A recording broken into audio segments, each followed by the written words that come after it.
بسم الله الرحمن الرحيم. الحمد لله وكفى وسلام على عباده الذين اصطفى. أما بعد، قال الله تبارك وتعالى: إن الذين جاءوا بالإفك عصبة منكم لا تحسبوه شرا لكم بل هو خير لكم لكل امرئ منهم ما اكتسب من الإثم والذي تولى كبره منهم له عذاب عظيم. صدق اللہ العظیم. نبی کریم سیدنا محمد الرسول اللہ صلی اللہ تعالی علیہ وسلم اپنی ولادت کے 25ویں سال 25 برس کی عمر میں سیدہ خدیجۃ الکبریٰ طاہرہ رضی اللہ تعالی عنہا سے نکاح فرمایا. پھر 40 برس کی عمر تک آپ نے کوئی نکاح نہیں فرمایا. 25 سال کی عمر میں نکاح فرمایا اور 50 برس کی عمر تک آپ نے کوئی دوسرا نکاح نہیں فرمایا. حضرت خدیجہ رضی اللہ تعالی عنہا کا انتقال نبوت کے 10ویں برس میں ہوا اور حضور علیہ السلام کی سب اولادیں انہی سے ہوئی. بیٹے انتقال فرما گئے، بیٹیاں حضور علیہ السلام کی بقید حیات رہیں. جب حضرت خدیجہ رضی اللہ تعالی عنہا وصال فرما گئیں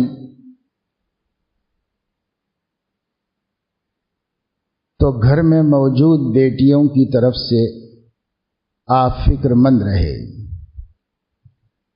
کیونکہ نبوت کی ذمہ داریوں کی وجہ سے، مکے والوں کی سخت مخالفتوں کی وجہ سے حضور علیہ السلام نہایت مصروف زندگی گزارتے تھے، اور حضرت خدیجہ رضی اللہ عنہا بہت سمجھدار اور سلیقہ مند سنجیدہ خاتون تھی. اپنے گھر کو وہ سنبھالتی تھی اور ذمہ داریوں کو پورا کرتی تھی، جس کا بڑا اطمینان اور اعتماد حضور علیہ السلام کو حاصل تھا. لیکن اس حادثے نے آپ کو گھر کی طرف سے فکر مند کیا. ایک خاتون تھی بڑی عمر کی،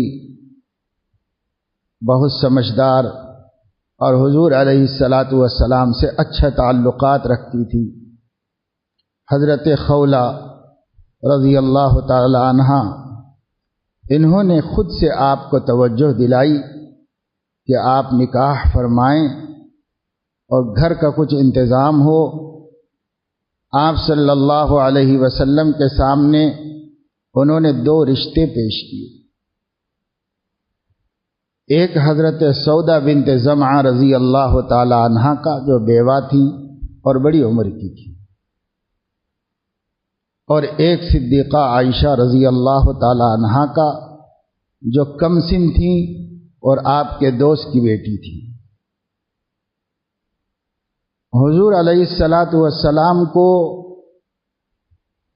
اللہ تعالیٰ کی طرف سے خواب میں 3 مرتبہ حضرت عائشہ رضی اللہ تعالی عنہا کو دکھا کر ان کی زوجیت کی اطلاع دی گئی تھی.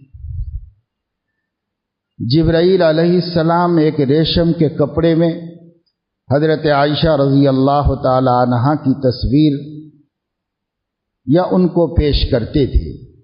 حضور علیہ السلام نے جب کپڑا اٹھا کر دیکھا تو وہ حضرت عائشہ تھی. حضرت عائشہ اپنے گھر میں کھیلتی تھیں اور حضور علیہ السلام اپنے دوست صدیق اکبر کے گھر آیا جایا کرتے تھے، اس لیے آپ ان کو دیکھے ہوئے تھے. حضور علیہ السلام کی بعثت کے 4تھے برس میں وہ پیدا ہوئی تھی.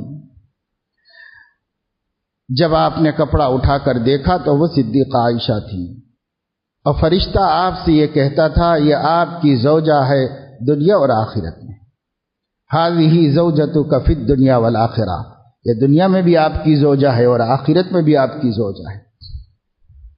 اور 3 مرتبہ خواب میں آپ کو یہ بات دکھائی گئی تھی، اور حضرت خولہ نے بھی یہ رشتہ آپ کی خدمت میں پیش کیا تھا۔ تو حضور علیہ الصلاۃ والسلام خود فرماتے ہیں، بخاری شریف میں روایت ہے کہ مجھے یہ یقین ہے کہ خواب اللہ تعالیٰ کی طرف سے ہے تو پورا ہو کر رہے،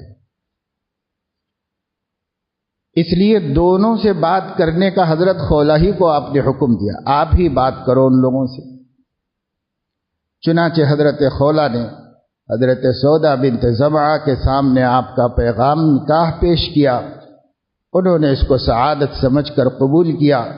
وہ بڑی عمر کی تھی، بیوہ تھی، سمجھدار اور سنجیدہ تھی، گھر میں کسی ایسی عورت کی ضرورت تھی جو گھر کی ذمہ داریوں کو سنبھالے، اور گھر میں جو بیٹیاں ہیں ان کی دیکھ ریکھ کرے اور ان کی نگرانی کر سکے۔ اس لیے حضور علیہ السلام نے اس بوڑھے رشتے کو اپنے لیے پسند فرمایا، قبول کیا۔ انہوں نے بھی مثبت جواب دیا، اور یہ آپ کا دوسرا نکاح تھا۔ جوانی میں ایک نکاح فرمایا تھا اور وہ بھی بیوہ سے کیا تھا۔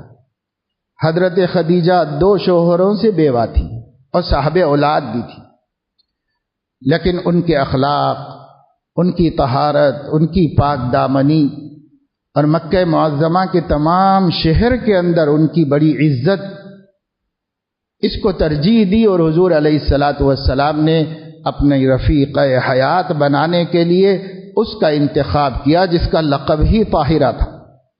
بڑی پاک باز تھی اور بہت دیانتدار تھی۔ وہ 40 برس کی عمر کی تھی اور رسول اللہ صلی اللہ علیہ وسلم 25 برس کی عمر کی تھی۔ پھر حضور علیہ الصلاۃ والسلام کو حضرت خدیجہ سے وہ سب وفاداریاں حاصل ہوئیں جس کی آپ نے ان سے توقع فرمائی تھی، اور جب تک وہ رہیں کسی دوسرے نکاح کی آپ نے ضرورت نہیں سمجھی۔ حدیث میں آتا ہے، خود بخاری شریف میں موجود ہے کہ حضور علیہ الصلاۃ والسلام کو 30 مردوں کی طاقت دی گئی تھی،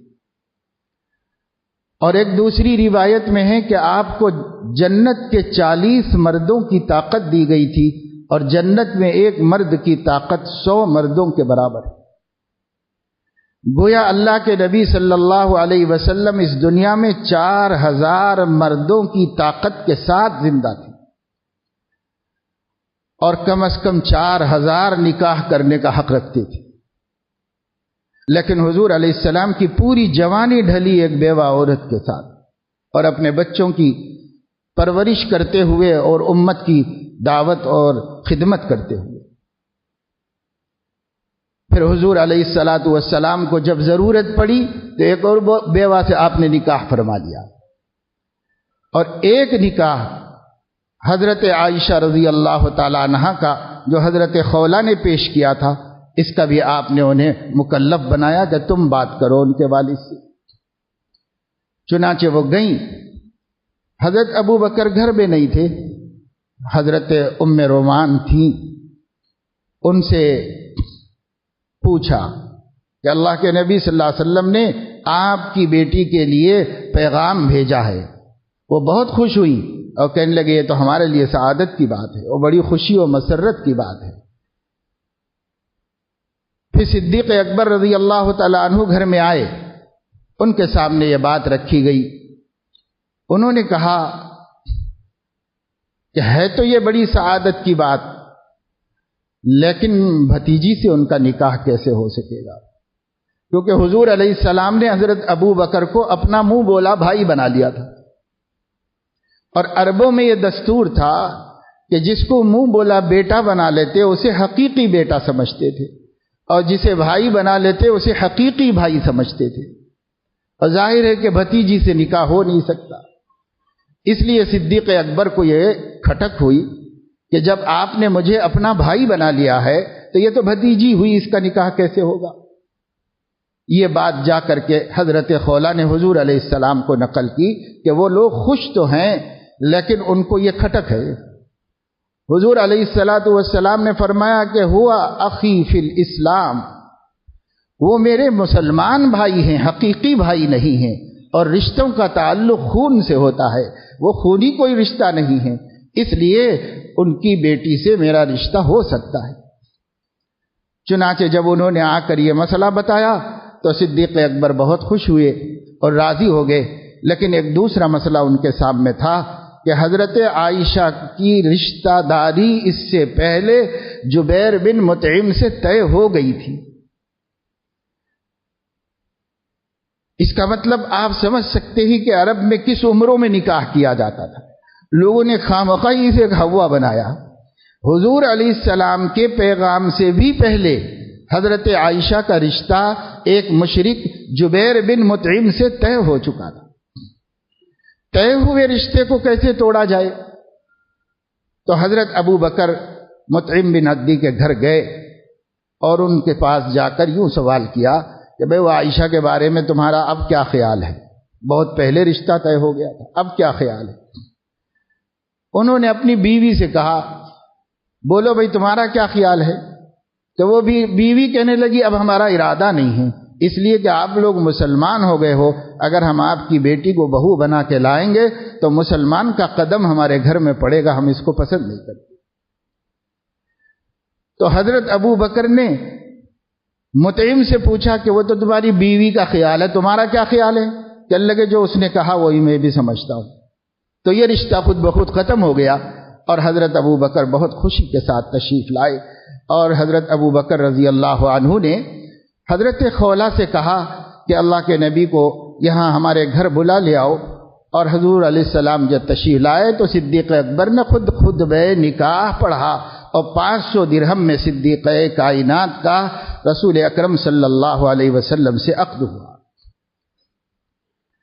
حضرت عائشہ رضی اللہ تعالیٰ عنہ اس وقت سہیلیوں میں کھیل رہی تھی، فرماتی ہے کہ مجھے کچھ پتہ نہیں چلا کہ کیا ہوا، بڑی سادگی سے ہمارے گھر میں یہ رشتہ بھی ہو گیا، نکاح بھی ہو گیا۔ اب مجھے نہیں پتا چلا کہ کیا ہوا، البتہ مجھے اس وقت پتا چلا جب اس نکاح کے بعد میری ماں نے مجھے گھر سے باہر نکلنے سے روک دیا اور کہا کہ اب تم کسی کی زوجہ ہو، گھر میں رہا کرو۔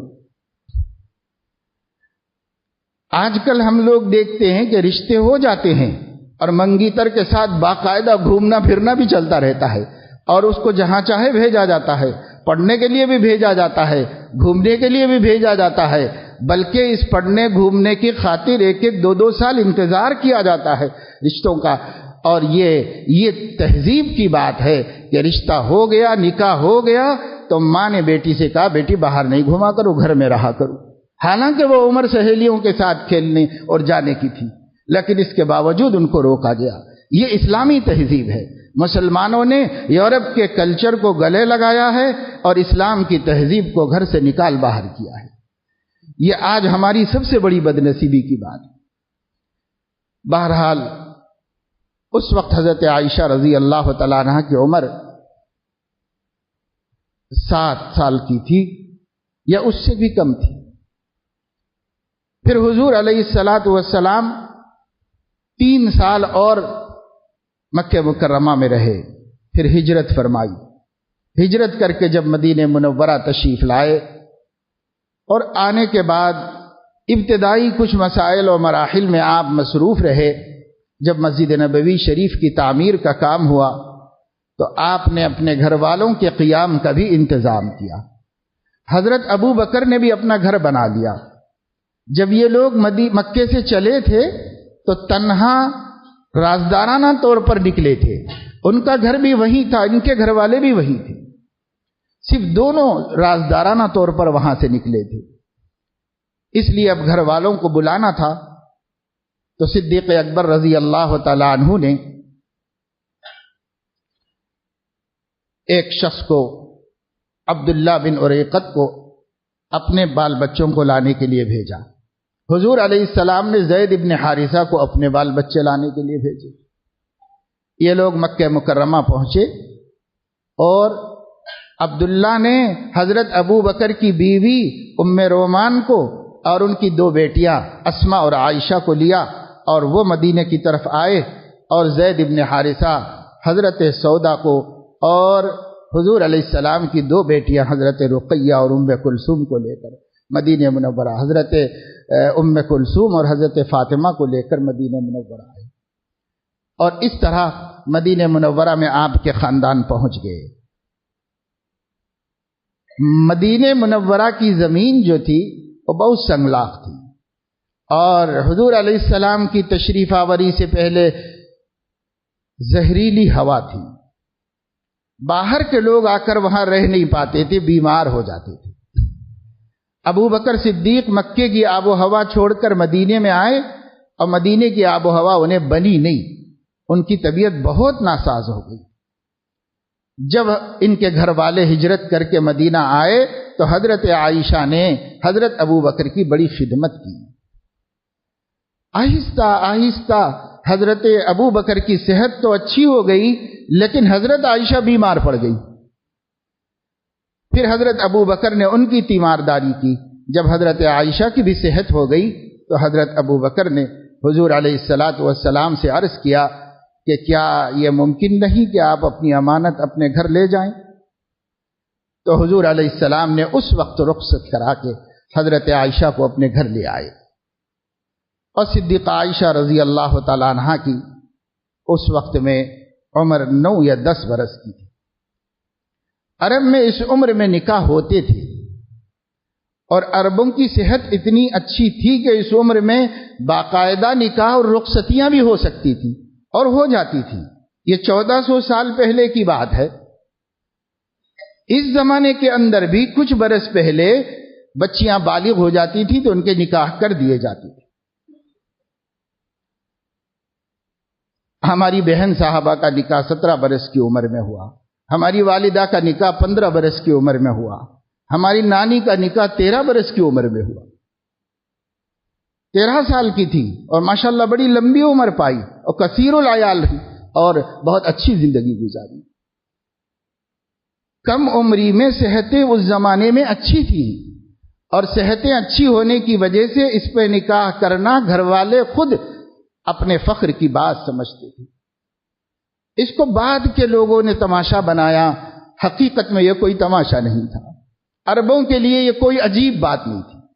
آپ ذرا تصور کریں کہ جس زمانے میں حضور علیہ السلام نے حضرت عائشہ کی رخصتی کرائی تھی، اس زمانے میں مدینہ منورہ میں منافقین آپ کے سخت دشمن تھے، اور یہود آپ کے لیے ہر وقت کوئی نہ کوئی غلطی پکڑنے پر لگے رہتے تھے، اور مکہ مکرمہ میں مشرکین آپ کے جان کے دشمن اور خون کے پیاسے تھے۔ ان کو تو اگر یہ کوئی عیب کی بات ہوتی اس زمانے میں تو ان لوگوں کے لیے تو یہ بہت اچھا مسئلہ ہوتا تھا، آپ کی حیثیت کو مجروح کرنے اور آپ کے اوپر کیچڑ اچھالنے۔ لیکن آپ کو تاریخ بتاتی ہے کہ مکے والوں نے حضرت عائشہ کے نکاح کے حوالے سے ایک دفعہ بھی اعتراض نہیں کیا، کسی منافق نے تہمت نہیں لگائی، اور کسی یہودی نے اس پر اعتراض نہیں کیا۔ حالانکہ جب حضور علیہ السلام نے زینب بنت جحش رضی اللہ تعالیٰ عنہا سے نکاح کیا تھا، اور وہ آپ کی منہ بولے بیٹے کی بیوی تھی، گویا بہو تھی، اور اس زمانے میں اس کو بھی حقیقی بہو کی طرح حرام سمجھا جاتا تھا، لیکن جب اللہ نے آسمانوں پر ان سے نکاح کر دیا اور آپ نے رخصتی کرائی تو سارے مدینے میں منافقوں اور یہودیوں نے ڈھنڈورا پیٹ دیا کہ بہو سے نکاح کر لیا، بہو سے نکاح کر لیا۔ لیکن حضرت عائشہ کے بارے میں کبھی کسی نے کوئی زبان نہیں کھولی۔ کیوں نہیں کھولی؟ یہی خود اس بات کا ثبوت ہے کہ اس زمانے میں 10 برس کی عمر میں رخصتی کا ہونا کوئی تعجب کی بات نہیں، ایسا ہوتا تھا، وہاں کے عرف میں تھا، رواج میں تھا، اور لوگ ان عمروں میں شادی کر کے رخصت کر دیا کرتے تھے بچے۔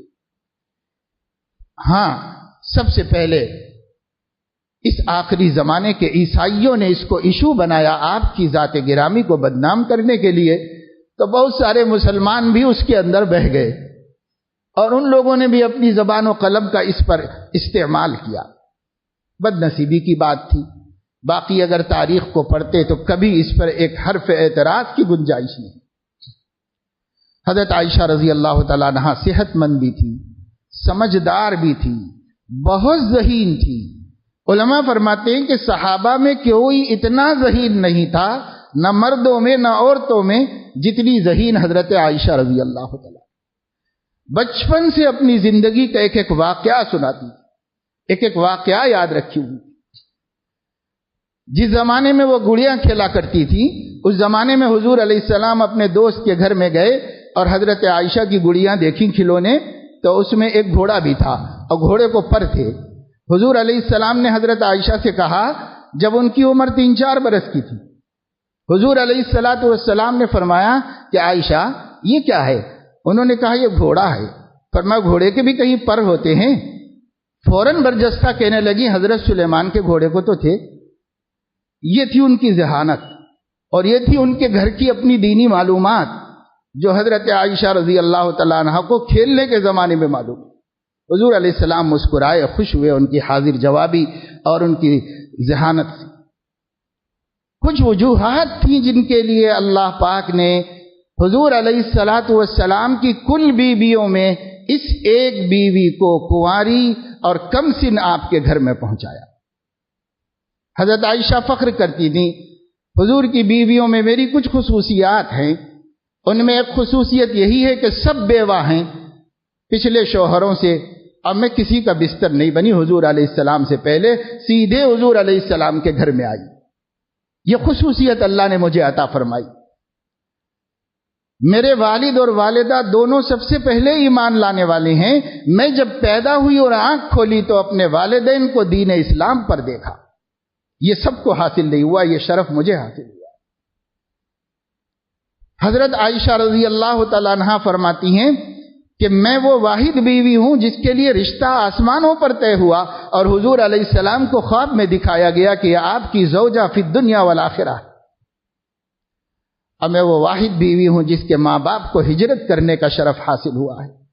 میں آپ کی بیویوں میں وہ واحد بیوی ہوں، جب بستر میں ساتھ ہوتی تھی تب بھی وحی آتی تھی، کسی اور کے بستر میں جبرائیل وحی لے کر نہیں آئے، صرف میرے ہوتے ہوئے جبرائیل بستر میں وحی لے کر آئے حضور علیہ السلام پر۔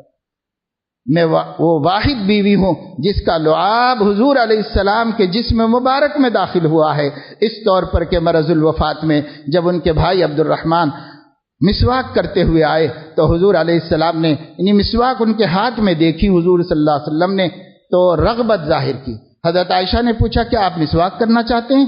تو کہا، اشارہ کیا کہ ہاں۔ تو حضرت عائشہ نے مسواک بھائی کے ہاتھ سے لے کر اپنے منہ میں نرم کر کے حضور علیہ السلام کے منہ میں دی۔ آپ نے مسواک خود کی، کیونکہ اس وقت آپ بالکل بستر پر آخری گھڑیوں میں تھے۔ آخری گھڑیوں میں میرا لعاب نبی کے لعاب کے ساتھ جسم مبارک میں داخل ہوا ہے۔ فرماتی ہیں کہ مجھے یہ شرف حاصل ہے کہ میرے لیے آسمان سے وحی اتاری گئی کہ میں پاک دامن ہوں، یہ شرف کسی کو حاصل نہیں۔ اللہ تعالیٰ نے فرمایا ایسا کیوں نہیں ہوا؟ مسلمانوں سے فرمایا ایسا کیوں نہیں ہوا کہ جب تم نے یہ خبر سنی تھی تو تمہاری زبان سے بے ساختہ نکلتا سبحانک ھذا بہتان عظیم۔ اللہ پاک ہے اور یہ عائشہ پر تہمت ہے۔ ہر شخص کو یہ کہنا چاہیے تھا۔ بعض لوگوں نے تأمل کیوں کیا اور بعض لوگوں نے اس کی افواہ میں شرکت کیوں کی؟ اللہ تعالیٰ نے سخت پکڑ کی۔ یہ حضرت عائشہ کا مقام ہے اللہ تعالیٰ کے پاس۔ قرآن کریم کی 10 آیتیں ان کی فضیلت اور براءت کو بیان کرتی ہیں، اور آج ہر محراب کے اندر اور ہر تلاوت کرنے والے کی زبان پر حضرت عائشہ کی براءت ہے، اور کسی بد نصیب کی زبان پر یا اس کے قلم پر یا اس کی ویڈیو میں حضرت عائشہ پر تہمت ہے۔ تہمت جب بھی لگی تھی اور لگنے والوں کے اوپر اللہ نے لعنت نازل فرمائی تھی قرآن میں، اور وہ لعنت آج تک ہے اور قیامت تک چلے گی۔ جو حضرت عائشہ ہی نہیں، حضرت عائشہ کے صدقے میں جتنے مومنین اور مومنات ہیں ان سب کے اوپر تہمت لگانے والے کو اللہ رب العزت نے لعنت فرمائی۔ ان الذين يرمون المحصنات الغافلات المؤمنات لعنوا في الدنيا والآخرة ولهم عذاب عظيم۔ اس سے مراد صرف حضرت عائشہ تھی، انہی کے حق میں اتارنا تھا، لیکن اللہ نے صدیقہ کے برکت سے اس امت کو یہ نعمت عطا فرمائی کہ اس امت کی تمام عورتوں کو اللہ تعالی نے تہمت سے بری کیا۔ المحصنات، الغافلات، المؤمنات، تینوں صفتیں حضرت عائشہ کی ہیں۔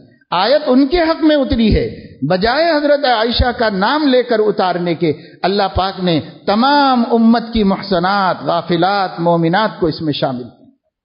اور جس کسی بھی نیک پاک دامن عورت پر کوئی تہمت لگائے گا تو اللہ کی لعنت ہے اس کے اوپر، دنیا آخرت میں عذاب علیم ہے جو اس پر تہمت لگائے گا۔ یہ حضرت عائشہ رضی اللہ تعالیٰ عنہا کا مقام ہے۔ حضور علیہ الصلاۃ والسلام نے ان سے نکاح فرمایا، اللہ سے دعا کی، اللہ آپ دیکھ رہے ہیں میری جتنی بیویاں ہیں میں کسی سے ناانصافی نہیں کرتا، سب کے ساتھ عدل کرتا ہوں، سب کے ساتھ مساوات کا معاملہ کرتا ہوں، سب کے حقوق یکساں طور پر ادا کرتا ہوں، لیکن ایک دل کا معاملہ ہے وہ میرے اختیار میں نہیں، وہ عائشہ کی طرف زیادہ جھکتا ہے، میلان و محبت میں اضافہ ہے، حالانکہ عمل میں کسی کے ساتھ اونچ نیچ نہیں کرتا میں، میری اس فطری مجبوری کو معاف فرما دیجئے۔ اللہ تعالیٰ سے دعا کی حضور علیہ السلام، یہ محبت حضرت عائشہ کی آپ کے دل میں ڈالی گئی۔ حضرت عائشہ رضی اللہ تعالیٰ عنہ فرماتی ہیں کہ مدینے میں لوگ ہدیہ بھیجنے کے لیے میری باری کا انتظار کرتے تھے کہ جس دن حضور میرے گھر میں ہوتے تھے اس دن ہدیہ بھیجتے۔ انصار چاہتے تھے کہ کچھ پکے، کچھ بکری ذبح ہو، کچھ قربانی ہو، وہ چاہتے تھے کہ حضور کے گھر بھیجے، لیکن حضور علیہ السلام تو 9 گھروں میں رہتے تھے، لیکن ان لوگوں کو یہ پتا تھا کہ اللہ کے نبی حضرت عائشہ کو بہت چاہتے ہیں، تو ان کے دل میں یہ آتا تھا کہ ان کے باری کے دن بھیجیں گے تو آپ کو زیادہ خوشی ہوگی۔ تو آپ کی خوشی حاصل کرنے کے لیے صدیقہ عائشہ کے باری کے دن ہدایہ محلے بھر سے لوگ بھیجا کرتے۔ حضور اکرم صلی اللہ تعالی علیہ وسلم پر جب آیت تخییر نازل ہوئی، آیت تخییر یہ ہے کہ ازواج مطہرات نے خیبر فتح ہونے کے بعد جب مال آیا اور حضور نے سب کے وظیفے بڑھائے تو گھر کے وظیفے نہیں بڑھائے تھے، گھر میں تنگی تھی۔ سب بیویوں نے مل کر حضرت عائشہ سے کہا کہ آپ حضور علیہ السلام سے کہو کہ ہمارا بھی کچھ وظیفہ بڑھا دے۔ جب حضرت عائشہ نے یہ پیغام نقل کیا تو آپ بہت غصہ ہوئے اور آپ نے کہا میں 30 دن تک تم لوگوں کے پاس نہیں آؤں گا، کسی بیوی کے پاس نہیں آؤں گا، ایلا کیا۔ اور حضور علیہ السلام حضرت عائشہ کے گھر کے اوپر ایک بالا خانہ تھا، اس روم میں رہنے لگے۔ 29 دن ہوئے، مہینہ ختم ہوا تو صدیق جبرائیل امین آئے اور انہوں نے کہا کہ یا رسول اللہ آپ کی مدت پوری ہو چکی ہے، آپ گھر تشریف لے جائیں۔ تو حضور علیہ السلام اترے تو نیچے سب سے پہلے حضرت عائشہ ہی کا گھر تھا، حضرت عائشہ کے گھر میں آئے تو حضرت عائشہ رضی اللہ تعالی عنہا کی ذہانت اتنی تھی کہ انہوں نے حضور علیہ السلام کے سلام کے جواب کے ساتھ ہی یہ کہا یا رسول اللہ 30 دن کی آپ نے عہد کیا تھا، آج 29 ہی دن ہوئے۔ حضور علیہ الصلاۃ والسلام نے فرمایا بعض مہینے 29 کے ہوتے ہیں، جبرائیل نے مجھے یاد دلایا یہ مہینہ 29 کا ہے اور یہ اس پہ میری قسم پوری ہو گئی۔ یہ حضرت عائشہ کا علم کا مقام تھا اور اتنی چوکنا رہتی تھی۔ فرماتی ہیں کہ جس دن حضور علیہ الصلاۃ والسلام یہ عہد کر کے چلے گئے تھے گھر سے، روز گنتی تھی، اب 1 دن ہو گیا، اب 2 ہو گئے، اب 3 ہو گئے، اب 4 ہو گئے، اتنا حضور علیہ السلام کی محبت و احترام ان کے قلب کے اندر تھا۔ پھر حضور علیہ السلام پر آیت نازل ہوئی کہ آپ بیویوں کو جواب دیجئے۔ سوال تو انہوں نے کیا تھا، آپ ناراض ہوئے، اب مدت پوری ہو گئی، اب جا کے جواب دیجئے۔ جواب یہ دے دیجئے یا ایھا النبی قل لازواجک ان کنتن تردن الحیاۃ الدنیا وزینتها فتعالین امتعکن واسرحکن سراحا جمیلا۔ اے نبی اپنی بیویوں سے فرما دیجئے کہ اگر تم لوگ دنیا چاہتی ہو تو آ جاؤ، دنیا اور دنیا کی زیب و زینت کے واسطے میں تمہیں مال و متاع دے دوں گا، لیکن اس کے ساتھ ہی زوجیت سے علیحدہ بھی کر دوں گا۔ وَأُسَرِّحْكُنَّ سَرَاحًا جَمِيلًا، عزت کے ساتھ تمہیں لوٹا دوں گا، اپنے اپنے گھر چلے جاؤ اور مال دے دوں گا، مال لے کے چلے جاؤ۔ وَإِن كُنتُنَّ تُرِدْنَ اللَّهَ وَرَسُولَهُ وَالدَّارَ الْآخِرَةَ فَإِنَّ اللَّهَ أَعَدَّ لِلْمُحْسِنَاتِ مِنكُنَّ أَجْرًا عَظِيمًا۔ اور اگر تم اللہ اور اس کے رسول اور آخرت کو چاہتے ہو تو پھر نبی جس حال میں رکھے اس حال میں رہو، اللہ تمہیں، نبی بھی راضی ہو جائے گا، اللہ بھی راضی ہو جائے گا اور آخرت بھی مل جائے گی۔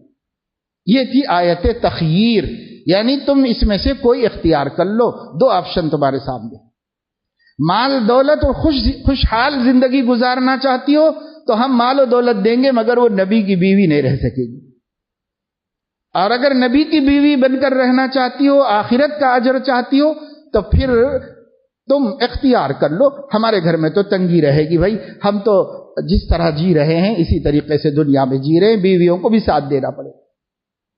یہ اختیار، اس کو آیت تخییر کہتے ہیں۔ اب حضور علیہ السلام کو یہ آیت ہر بیوی کو سنانا تھا، چونکہ حضرت عائشہ کے گھر میں پہلے آئے تھے، اور آپ کو یہ ڈر تھا کہ حضرت عائشہ کم سن ہے، کم عمری میں کوئی غلط فیصلہ نہ کر بیٹھیں، اس لیے آپ نے ان سے کہا عائشہ میں تمہیں 2 باتوں میں اختیار دینے والا ہوں اللہ کی طرف سے، لیکن جواب دینے میں جلدی نہ کرنا، والدین سے مشورہ کر لینا۔ یہ احتیاط سے حضور نے ان کو سکھایا کہ کہیں وہ کوئی نادانی نہ کر بیٹھے، اور کہا وہ کیا ہے؟ تو آیت پڑھ کے سنا دی۔ جب وہی سنا دی تو صدیقہ عائشہ نے فوراً کہا یا رسول اللہ، ماں باپ سے مشورے کی کیا ضرورت ہے، مجھے اللہ اور اس کا رسول چاہیے، مجھے اور کچھ نہیں چاہیے۔ انہوں نے ہی اختیار کر لیا۔ پھر حضور نے سب بیویوں کو بلا کر یہ آیت سنائی، اور سب نے ہی یہی جواب دیا، ہمیں اللہ رسول چاہیے، ہمیں مال و متاع دنیا نہیں چاہیے، ہمیں اللہ رسول ہی چاہیے۔ تو حضرت عائشہ رضی اللہ تعالیٰ عنہ کا یہ مقام تھا، اور اسی وجہ سے اللہ نے ان کو بہت علم دیا، ذہن دیا، سمجھداری دی، اور طالب علم کی جو عمر ہوتی ہے اس عمر میں ان کو زوجہ بنایا۔ 10 سال حضور علیہ الصلاۃ والسلام کے گھر میں تشریف لائیں تو 9 زیادہ سے زیادہ 10 برس کی، اور 9 سال حضور علیہ السلام کے گھر میں رہیں، علم ہی سیکھتی رہیں، علم ہی سیکھتی۔ ظاہر ہے کہ جو بیویاں حضور علیہ السلام کی کوئی 40 سال کی عمر میں، کوئی 50 سال کی عمر میں، کوئی 60 برس کی عمر میں بیویاں بنی تھی، ان کی عمر علم حاصل کرنے کی نہیں تھی، باتیں محفوظ رکھنے کی نہیں تھی۔ تمام ازواج مطہرات میں 2 ازواج بہت ذہین اور بہت معتبر تھیں حضور کی نظر میں، ایک ام المومنین ام سلمہ رضی اللہ تعالیٰ عنہ، ایک ام المومنین عائشہ صدیقہ رضی اللہ تعالیٰ عنہ۔ انہی پر اعتبار تھا۔ یہی وجہ ہے کہ بقیہ بیویوں میں سے آدھی حضرت عائشہ کے گروپ میں تھی، آدھی حضرت ام سلمہ کی۔ گروپ کا مطلب مزاجوں کی مناسبت سے سیکھنا سکھانا، ادھر تھوڑے کرتی تھیں، تھوڑے ادھر سیکھنا سکھانا تھا، لیکن سب خلوص محبت سے رہتے تھے، ان کے آپس میں اختلافات نہیں تھے، ان کے آپس میں عداوتیں اور کینے نہیں تھے۔ عروہ ابن زبیر رضی اللہ تعالیٰ عنہ ایک صحابی ہیں،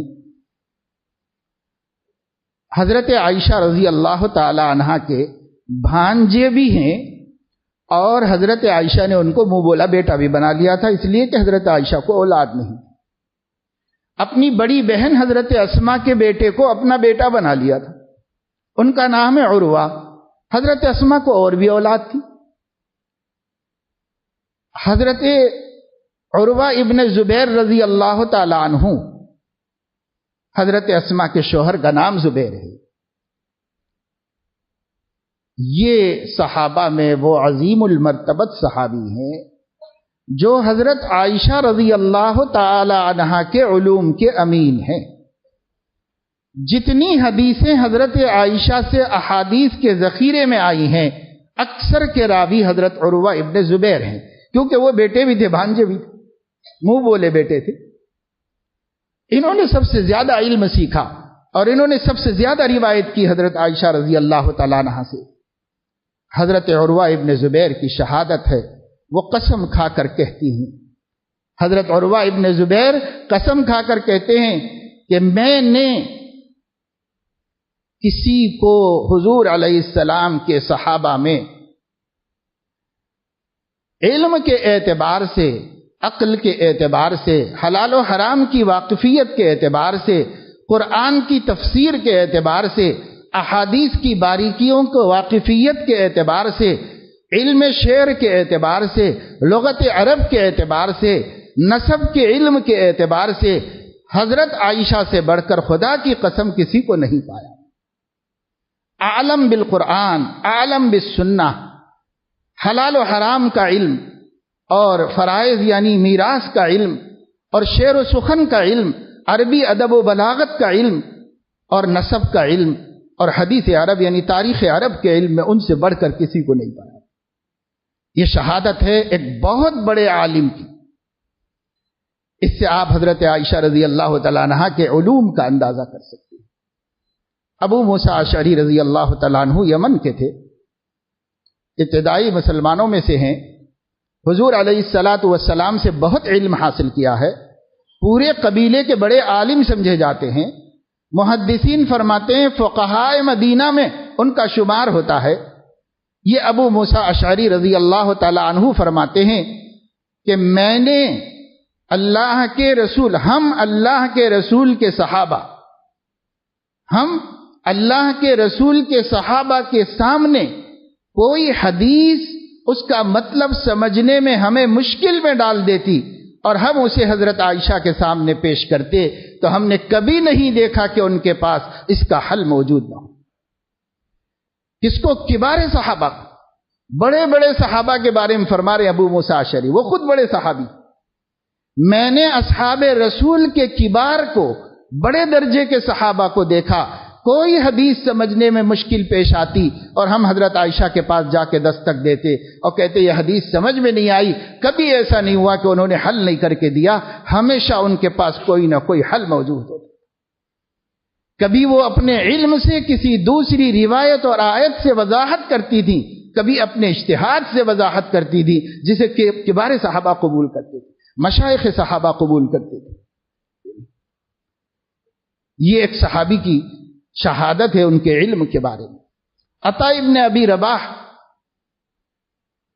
ایک تابعی ہیں اور جلیل القدر تابعی ہیں، وہ کہتے ہیں صحابہ میں افقہ الناس، اعلم الناس، میں نے حضرت عائشہ سے بڑھ کر کسی کو نہیں پایا۔ بہت بڑے عالم تھے عطا ابن ابی رباح، تابعین میں سے تھے۔ امیر معاویہ رضی اللہ تعالیٰ عنہ کہتے ہیں ما رأیت خطیبا ابلغ وافصح وافطن من عائشہ رضی اللہ تعالیٰ عنہ، میں نے حضرت عائشہ سے بڑھ کر بہترین فصیح و بلیغ گفتگو کرنے والی نہیں پایا کسی شخص کو۔ حضرت معاویہ تو دنیا بھر میں پھرتی تھی، لیکن حضرت معاویہ فرما رہے ہیں کہ میں نے حضرت عائشہ سے زیادہ فصیح و بلیغ اور نہایت ذہین خطیب نہیں دیکھا۔ اللہ نے قوت گویائی، بات کرنے کا سلیقہ، علم کو پہنچانے کا انداز ایسا عطا فرمایا۔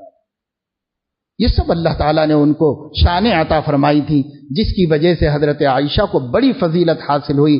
اللہ کے نبی صلی اللہ تعالیٰ علیہ وسلم سے بخاری شریف میں روایت ہے، آپ نے فرمایا ہے فضل عائشہ علی النساء کفضل الثرید علی سائر الطعام، جیسے تمام کھانوں میں سرید کو فضیلت حاصل ہے کہ اس سے جلدی ہضم ہونے والا اور اس سے زیادہ لذیذ اور مزیدار کوئی کھانا عرب میں نہیں تھا اور آج بھی نہیں ہے، اس کھانے کی جو فضیلت کھانوں پر ہے وہ فضیلت عام مسلمان عورتوں پر عائشہ کو ہے۔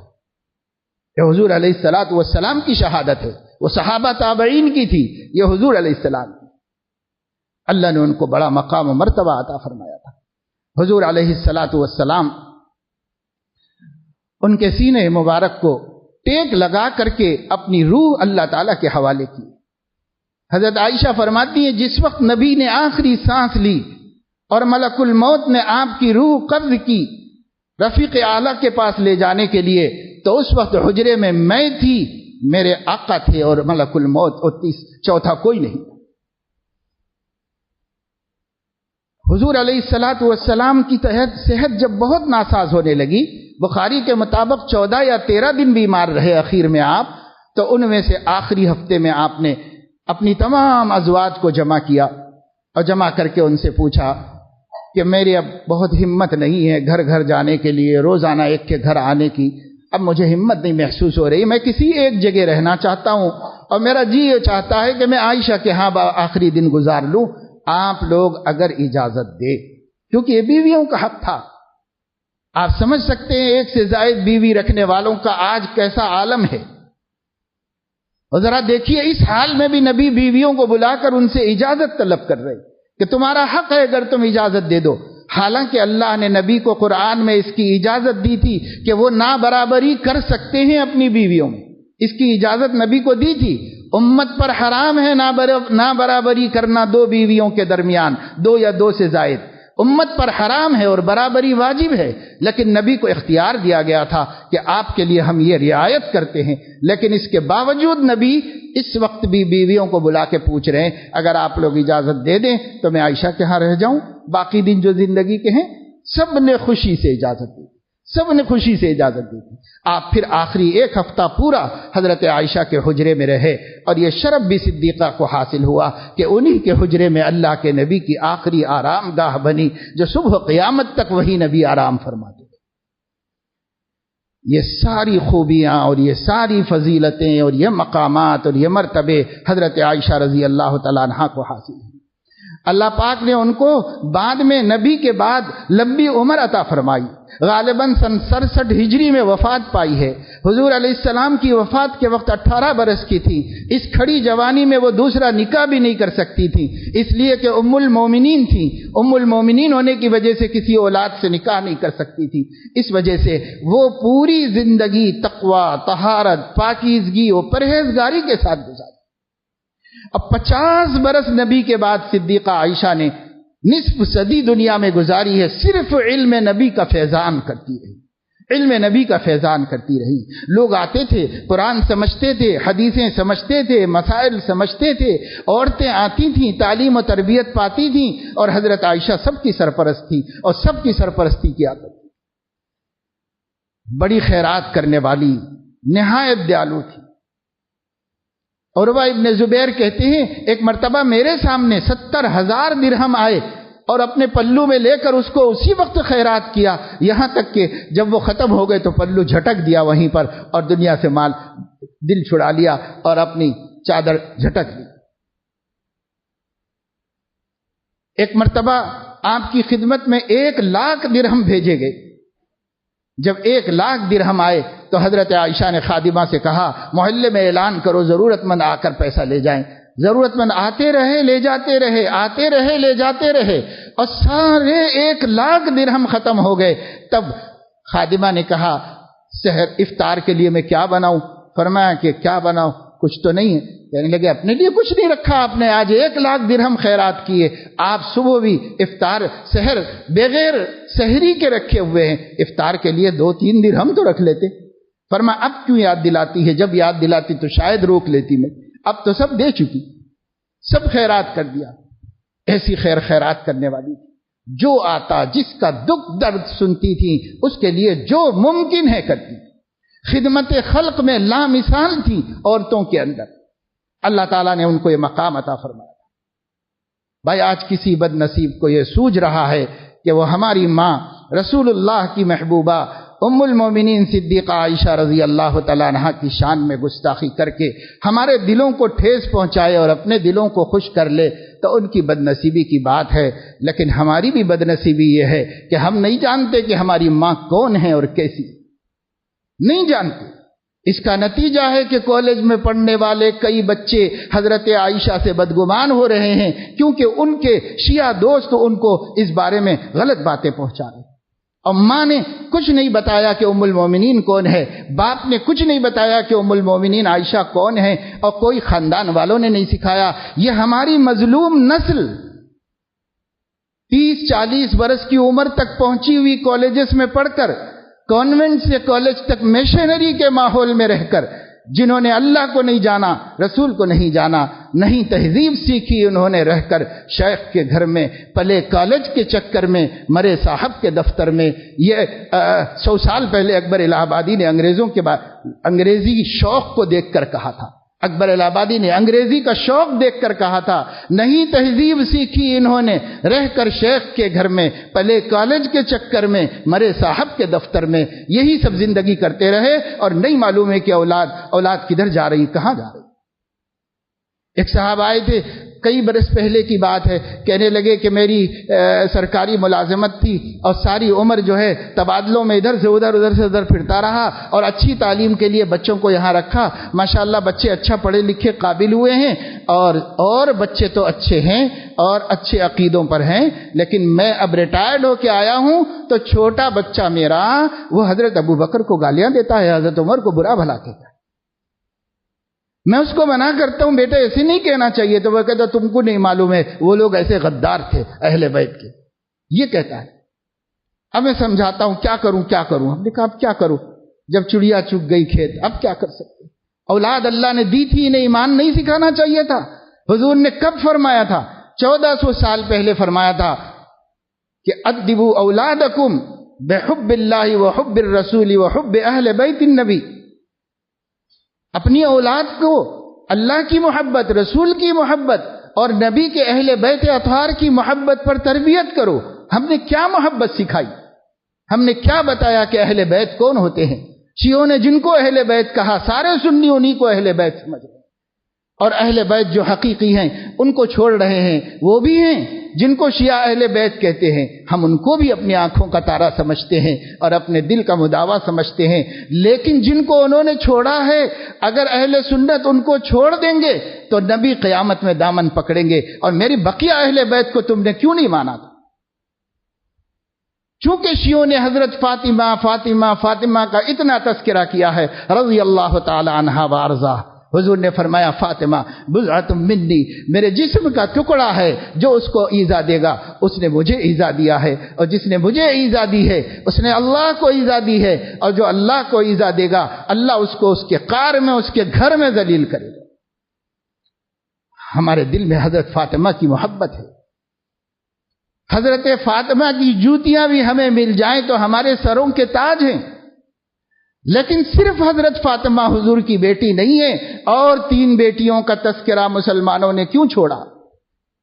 اور 3 بیٹیوں کا تذکرہ مسلمان کیوں نہیں کرتے؟ بے شک حضرت فاطمہ مدینہ منورہ آنے کے بعد پے بپے حضرت رقیہ اور حضرت ام کلثوم کے وصال کے بعد اکیلی رہ گئی تھی، اور حضور کی تمام تر التفات حضرت فاطمہ کی طرف تھی، لیکن حضرت زینب نے اس وقت حضور علیہ السلام کا ساتھ دیا جب مکے میں کوئی ساتھ دینے والا نہیں۔ وہ گھر کی بڑی بیٹی تھی اور انہوں نے ہی نبی کی ہمت بندھائی اور انہوں نے ہی نبی کے ساتھ دیا، یہاں تک کہ جب حضور نے حضرت زینب کی لاشے کو زمین میں دفن کیا تو حضور علیہ السلام نے ان کی تعریف کی اور فرمایا میری بیٹی نے میرا بہت ساتھ دیا۔ حضور علیہ السلام کی اس بیٹی کا آپ تذکرہ کیوں نہیں کرتے؟ کتنے واقعات حضرت زینب کے ہیں، ہجرت کس مصیبت سے کی ہے اور کس طرح مکے سے مدینہ تشریف لائیں، راستے میں حبار بن اسود نے آپ کی بیٹی کے پیٹ پر نیزہ مارا، وہ حاملہ تھی، زہر پھیل گیا اور حضور علیہ السلام کی بیٹی اسی زہر کی تکلیف سے انتقال فرما دی۔ حضور علیہ السلام کے لیے یہ بیٹی کی محبت نہیں ہے اور ہم ان کا تذکرہ چھوڑ دیں۔ وجہ اس کی یہ ہے کہ ہم ایک ایسے ملک میں رہتے ہیں جہاں کا بادشاہ کچھ دن کے لیے شیعہ بن گیا تھا اور اس کے خاندان کی عورتیں شیعہ تھیں، اور اس کی وجہ سے ایک ہی بات سنتے سنیوں کے گھروں میں، دماغوں میں، عقیدوں میں وہی سب باتیں آ گئیں، اور جو اہل سنت کے عقیدے تھے وہ نکل گئے دماغوں سے۔ آج اس کا نتیجہ ہے کہ اتنا بڑا برا تکلیف دے، غیرت سے زمین میں گڑ جانے کے قابل گالیاں ام المومنین صدیقہ عائشہ کو دے کر سوشل میڈیا پہ وائرل کیا گیا، لیکن کیا مسلمانوں کے کان پہ جوں رہے گی؟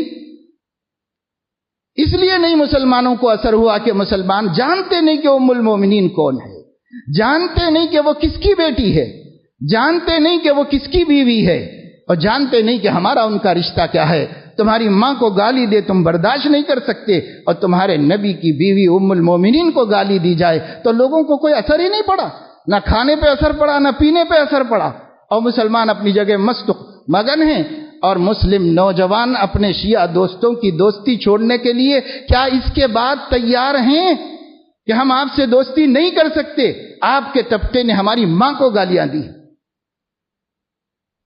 پولیس دبانے کی کوشش کر رہی ہے، ہمارے علماء بھی نہیں چاہ رہے ہیں کہ فتنہ ہو اور اس کو فتنے سے بچانا چاہ رہے ہیں، کیونکہ اس کے پیچھے سازشیں بھی ہو سکتی ہیں۔ آپ گوگل پر سبرامنیم سوامی کی ایک انٹرویو کو دیکھ سکتے ہیں، جو موجودہ مرکزی حکومت کا ذمہ دار عہدے پر فائز شخص ہے۔ اس سے پوچھا جا رہا ہے کہ آپ لوگ اپنے کارناموں کی بنیاد پر اگلا الیکشن لڑیں گے؟ تو وہ یہ کہہ رہا ہے کہ نہیں، کارناموں کی بنیاد پہ پچھلے بھی نہیں لڑے تھے، ہم کو بھی لڑنے کی ضرورت نہیں ہے، پچھلے لوگ ہندوؤں کو لڑا کر مسلمانوں کو لے کر جیتا کرتے تھے، ہم مسلمانوں کو لڑا کر ہندوؤں کو جوڑ کر جیتنا چاہتے ہیں۔ یہ بات میڈیا پر موجود ہے، کوئی بھی دیکھ سکتا ہے۔ کھلے عام انٹرویو دیا ہے انہوں نے، اور انہوں نے کہا کہ ہم اگلا الیکشن، یہ الفاظ کے ساتھ، اسی کے الفاظ ہیں، شیعہ سنی کو لڑا کر، بریلوی وہابی کو لڑا کر، ہم ان لوگوں کو تتر بتر کر کے اس کے بعد ہم الیکشن لڑیں گے، اور ہم اپنے بھائیوں کو لے کے لڑیں گے، ہم اپنے ہندو بھائیوں کو لے کے لڑیں گے۔ چاہے یہ ہندوستان کے ہندوؤں کا نظریہ نہ ہو، لیکن اس وقت کی حکومت کے ایک ذمہ دار عہدے پر بیٹھ کر کھلے عام انٹرویو دینے والا یہ نظریہ پیش کر رہا ہے، تو ہو سکتا ہے کہ اس قسم کے ویڈیوز چلانے کے پیچھے شیعہ سنی فساد کرانا مقصود ہو۔ ہم فساد تو نہیں کریں گے، اور ہم دشمن کو کامیاب ہونے بھی نہیں دیں گے، لیکن ہم یہ کہتے ہیں کہ ہم حکومت سے، پولیس سے اس بات کی اپیل کر رہے ہیں، کریں گے، اور ہمارے علماء آج صبح بھی گئے کمشنر کے پاس یہ اپیل کرنے کے واسطے کہ آپ ہماری دل آزاری کا سامان بند کرائیے۔ کوئی بھی عقیدہ رکھ لیں، وہ کچھ بھی سمجھیں صحابہ کو، لیکن ہمارے کانوں کو نہ سنائیں۔ ہمیں کیوں سنا رہے؟ ہم نہیں سننا چاہتے، کیونکہ ہم مسلمان ہیں، اور ہمارے نبی کے صحابہ ہمارے دلوں کی دھڑکن ہیں، اور ہمارے نبی کی بیویاں ہماری مائیں ہیں۔ ہم اپنی ماؤں کی بے عزتی برداشت نہیں کر سکتے۔ میرے دوستو، عقیدوں کو عام کرو، صحابہ کی عظمت کا چرچا کرو، خلفائے راشدین کی فضیلتوں کو بولو، بیان کرو، امہات المومنین کا ایک ایک سبق پڑھاؤ۔ حضرت مولانا عاشق الہی بلند شہری رحمت اللہ علیہ جب ہندوستان میں تھے، اب تو مدینہ ہجرت کر کے وصال بھی فرما گئے، انہوں نے مسلم خواتین کے 20 سبق نام کا ایک چھوٹا سا رسالہ لکھا تھا۔ انہوں نے امہات المومنین کے نام سے امہات المومنین کا چھوٹا چھوٹا تھوڑا تھوڑا تذکرہ کیا تھا۔